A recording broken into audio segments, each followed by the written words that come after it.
Hi friends, good morning అందరికీ. ఈరోజైతే చద్ది అన్నం ఎలా చేసుకోవాలో ఒకసారి చూపిస్తాను.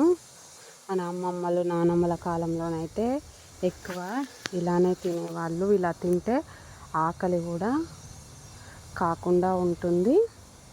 మార్నింగ్ తిన్నామంటే ఈవినింగ్ వరకు ఆకలి కాకుండానే ఉంటుంది. ఇప్పుడు ఎలా చేసుకోవాలో ఒకసారి చూద్దాం.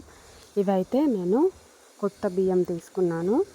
ఒక చిన్న గ్లాసు కొత్త బియ్యం వేసుకొని మంచిగా కడిగేసుకున్నాను. కడిగేసి ఒక గ్లాసు బియ్యానికి ఒక 5 గ్లాసుల వాటర్ అయితే వేసుకొని కుక్కర్ మూత పెట్టుకొని ఒక్క విజిల్ వచ్చేంత వరకు అయితే పెట్టాను. ఈ చద్దన్నానికైతే కొత్త బియ్యం అయితేనే బాగుంటుంది అన్నమాట. టేస్ట్ మెత్తగా చూడండి ఎలా ఉడికిపోయిందని.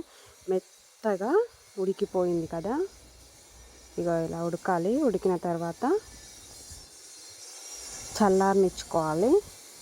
చల్లారిన తర్వాతనైతే ఒక పెద్ద బౌల్ తీసుకోవాలి.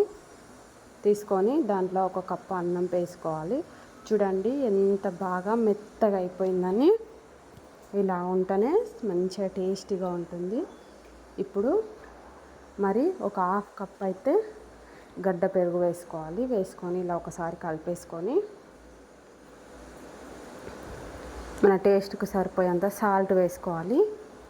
వేసుకొని మరొక హాఫ్ కప్ అయితే వాటర్ వేసుకోవాలి. వాటర్ వేసుకున్న తర్వాత మంచిగా కలిపేసుకోవాలి. మీగడతో ఉన్న పెరుగు అయితే వేసుకోవాలి. చాలా బాగుంటుంది. టేస్ట్ అయితే సూపర్గా ఉంటుంది. మీరు కూడా ఒకసారి ఇంట్లో ట్రై చేయండి.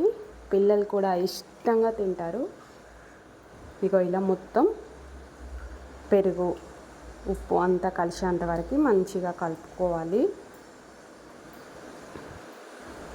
కలిపేసుకున్న తర్వాత చిన్నగా పొడుగ్గా కట్ చేసుకోవాలి ఆనియన్స్.